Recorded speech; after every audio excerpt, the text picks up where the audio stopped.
Coming to you live from the palatial studios of PBJ Productions. Welcome to Patrick and BJ Talk Real Estate, where we talk about life, the universe, and everything as it relates to real estate. Hey everybody, it's BJ and Patrick, and we're back talking all things real estate. Thank you for joining us, and just want to ask, if you haven't, please take a minute, subscribe to the channel, and like this video, and then also make sure you're set for notifications, because we're putting out 4 or 5 plus videos every week, and you want to make sure that you don't miss out on anything. So with that being said, Patrick?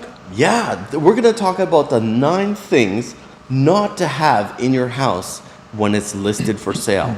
Now, to give you some context about this is really for protecting our seller client. So if you're looking to list your home, these are some of the things that you should consider before listing your home for your own protection. And I'm not saying like you're at risk or something like that, but you want to prevent things from happening. Realtors, us as well, obviously there'll be professional photos. There could be like a video of some kind made of your home, floor plans, and other services that, kind of show the public where everything is in your house. Right. So having that in mind, here are the 9 things not to have in your house. The first one's kind of easy, and if you have a stager or if somebody's telling you how to prepare your home for sale so it's shown in the best light, is like depersonalize. But specifically, don't have personal photos of yourself, of your family, or anything like that that's hanging up in the house. For one, it's distracting. It distracts me. I'm like, oh, Sure. Victoria's a small town. Do I know these Do I people? know these Do I people? know anybody in the photos? Right. Why was I at that wedding? It's Yep. like that. So that would be the first one. And I'll touch on it more as we go with another point, and it has to do with personal photos. Is there anything that you would add to that? No, I think the main thing with the photos is you want people to come into the home and be able to see themselves living in it. And Yeah. that's harder to do when there's pictures of somebody else in it. Somebody else. That good point, right? All right, number 2. Assume you're being videotaped as a buyer. You're going to sell your place. You're going to go look at other places. Assume there's surveillance of some kind. Now, not to have in your house. Well, this is assuming not to have in your house. Make sure. I'll reverse this. Make sure to have a disclosure if you do have surveillance. Yeah. You have a doorbell with a camera in it, anything like that. During COVID, it's kind of funny. Funny, not funny. A realtor got in trouble. They opened, and this was during a time where you're not supposed to open cupboards. You're not supposed to open anything. Okay. Like the less you touch, the better. Right. During COVID, we took all these precautions. They opened the fridge. There was a camera in the fridge, and what did it see? Like the clients were opening cupboards. The kid was jumping on the couch, and all. Okay, it's a different time, but the point is to make sure if somebody doesn't want to be videotaped on private property, Right. have a disclosure somewhere that's obvious. Maybe it's in the entrance, maybe it's like in the entrance hall, somewhere where it's obvious, where they would know that they're being videotaped, Yeah. and they can be careful about that. Yeah, and your agent, if you're selling, your listing agent should know. You should have had that conversation with them, and they will make sure they're communicating that information to the agents bringing people through as well. Yeah, some agents post like in their appointment notes to warn you that the property is under surveillance as well. Yeah. But not everybody does that. Okay, number 3. This has never happened in the history of open houses. For me personally, I don't know what else has happened. Remove your valuables, artwork, jewelry, those kind of things, because people are going to be in your house. Mm-hmm. And again, we do floor plans or a virtual tour or some sort of other, new fancy technology to show people your house, to showcase it. They know where everything sort of is. So if you have valuables, jewelry boxes, artwork, maybe replace that, remove those things, just to ensure that, just in case it does happen, it doesn't happen to you. Have you ever had an experience where something has gone missing? No. I have, but it's not. They found it. One of the kids had my listing. I get a phone call after. One of the toy stuffies are missing. Okay. I know, right? It's hard to control kids Yeah. on a viewing, and you have to sort of like let them know, hey, this isn't your house. Like, don't jump on the couch. Right. Like, and they will run to the kids' room and they will pick up whatever toys they have. So it's like, oh, you have to correct it, put it back down, and polite and all that kind of thing. You don't want to parent somebody else's kids, but that's happened before, and of course the missing stuff, he showed up somewhere in the house afterwards, right? Right. So, okay. Something I never thought of, but I was thinking about this list and doing some research. Number 4, remove highly addictive medications. Oh, that's a very good one. I know I don't think about that. Yeah. My brain is not in that space, but I thought it was really good. Like, so if it's your medicine cabinet, Or lock it up. and I've seen, when you're dealing with somebody who has home care, or they have a condition and their pills might be beside their bed, Yeah. right? So at the least, put it out of view. Yeah. Put it somewhere. I again, like, I've never had it happen. People don't go through people's drawers. Yeah. But they'll open your closet. They'll open your fridge. They'll look inside sometimes they look in the oven. Anything that comes with the property. Yeah.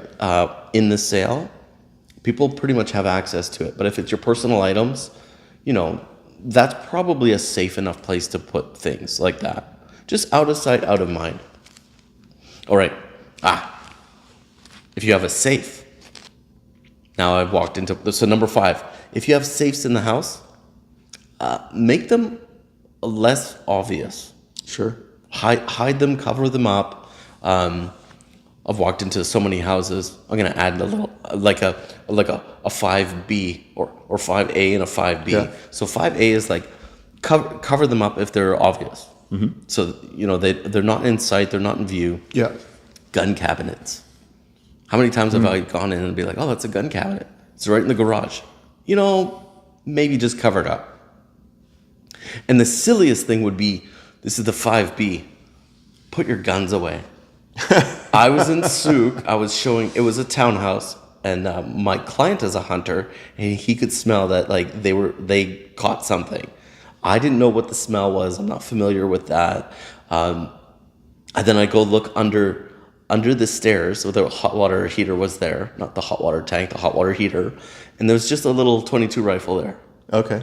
I don't know what brand or nothing. I know the round sizes. Yeah. It was just a .22. Like, I've been in people's like pickup trucks, and like you look behind the seat, and the same rifle is there, right? Sure. Oh, I'm sure in Alberta There was a lot more, yeah. it is probably pretty normal, right? A lot more hunting, yeah. Put your rifles, put your firearms away. That's a good one, yeah, okay. Okay, number 6, you're gonna have personal information, personal files. Lock them up. Absolutely. If it's an open house or there's more, yes, if there's a viewing, the realtor's going to be there. We're not watching the people like a hawk, but we're sort of in the same room, or they get to the room first, or they leave the room first before you do. Like, you're sort of in the vicinity. But if it's a family, they could be in the other room while, like, you're looking. Yeah. You don't corral them and keep them. Oh, no, we're only doing the master bedroom right now. Okay, everybody's done. It's not a tour guide like that. Right. And then if it's an open house, Yeah. I just refuse to do an open house by myself if it's a big house. Yeah, makes sense. I can't keep track of anybody who's, like, on the upper floor when I'm on the bottom floor. Yeah. Right? Nothing's ever happened that was bad that's gone missing or reported. I just don't want it to happen to me or my clients. Yeah. So lock up your personal documents. Number 7, this is kind of an interesting one. If there's some kind of distress happening at the house, divorce, they're separated, I see, right. anything like that, if it's a foreclosure, we're going to know about it anyways. Mm-hmm. Like, you can't hide that. But But if there's something personal going on that will affect the finances or the motivation of the sale, you want to the best of your ability, hide that. So I'll go back to the first one, personal photos. If we've walked through so many houses, and it was funny, I would start guessing like what's the deal with the sellers, the owners? Why are they selling? You look around enough, you will see calendars, you will see like what gender of clothing is in the closets.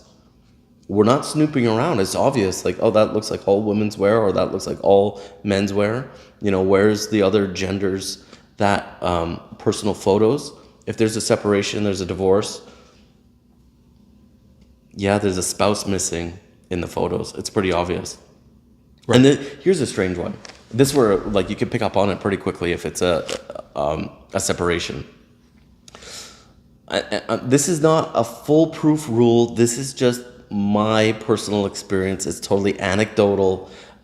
If there's a beam, if you have a vaulted ceiling in the master bedroom, and there's a beam splitting the bed, if that's where you place the bed, like every single time, that's a separation. I don't know any of this feng shui stuff, or I don't know, can't explain it, never researched it. It's just my anecdotal observation. Interesting. Okay. Have you picked up on that, any of that kind of stuff? I've not noticed that. I've noticed obviously if half of the clothes are missing in the closet. Yeah, if you borrow somebody else's clothes and like stick them in the closet a little bit, right, just to like fill it out, that might be one way to get around it. Yeah. But yeah, it's pretty obvious to us if it's one parent, let's say, or one half of the couple there. Right. Okay, number 8, more on personal information. This is we urge people to put away their personal information. Don't leave credit card bills, hydro bills, any Absolutely. sort of anything like that. Yeah, 100%. A lot of times you'll have like somebody will work from home, they'll have a desk, or they'll just have their personal their personal affairs at a desk. And depending on how organized they are, they might have it all covered in papers and that. Please put that away. Yeah. And I will also extend this, and this might go with the medication part. If you leave a calendar up, we could see when your medical appointments are. Not that I care about when your medical appointments are, but somebody else might. And a lot of times I see how many viewings the property's had and when was the last time it was viewed. Because people will mark down, oh, there's a showing between, and they'll write down the times. So that was number 8. Number 9. Okay. This is the biggest one. Not to have in your house when selling. You, the seller. That's a good one. You, the seller, don't be there. Yeah. It makes it awkward. It makes it really awkward for the buyer to imagine themselves in the space. And there has been times where the owner is there, and they're very friendly most of the time, or it's like a medical reason. I can't leave the house. And in which case, usually what they'll do is they'll say, I'm going to go over to this room. Yeah. You guys go look at everything. And when you want to come in here, I'll come outside and in the hallway and you can look in the room. And that's worked out really well when, we have to accommodate or somebody works from home. I had a long time ago, somebody working for Revenue Canada, and they had to keep that room locked. Like, I'm working during the day, you can come see it, but you can't open this door. Or if they're not there afterwards, that room is locked, no one gets in there. Right. That's just the way it's going to be. It's just security reason, right? I have Mission Impossible going through my head now, right? Like somebody going over the wall and coming down inside the room for the secret code. For the Revenue Canada code. There's that Revenue Canada secret Whatever, code. I don't know. Start playing the theme music. This is where the theme music for Mission Impossible comes in. Oh yeah, I'm going to borrow that from Tom Cruise. Right? And then have us diving into the room. But that's the biggest one, or if it's like an open house and, oh yeah, the seller's just in the backyard. No, it's awkward for everybody, right? Yeah. So those are the 9 reasons or 9 things not to have in your house when you're selling. So hopefully this prevents, not like the crime rate or break-ins are really like a a big problem, especially here in the Greater Victoria area. It's more like your bicycle might get stolen. That's a whole different issue. So, Oh my. but hey, this is the realities of Victoria, right? Yeah. Maybe you got a great neighborhood that's awesome.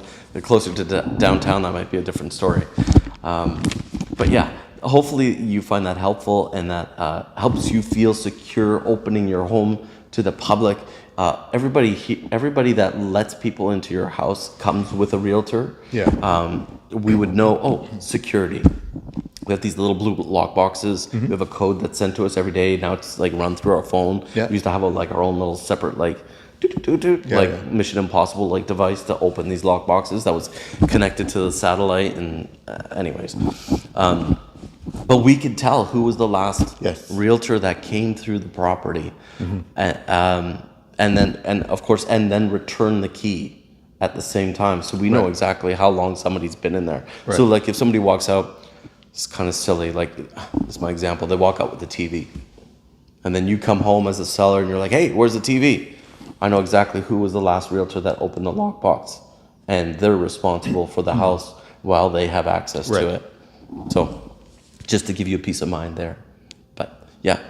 All right. Hopefully that helps. Okay. Yeah. Hopefully that's good for you and gives you some information. Again, please take a minute, subscribe to the channel, like the video, helps us with the algorithm. And as we said, we are putting out regular content, 4 or 5+ episodes every week. You want to make sure you don't miss anything. And if you're thinking about selling your property in the Greater Victoria area or Southern Vancouver Island, or you're looking to buy a property, feel free to reach out to us. We'd love to help you with that. And thank you so much for joining us. We'll catch you in the next video. See ya.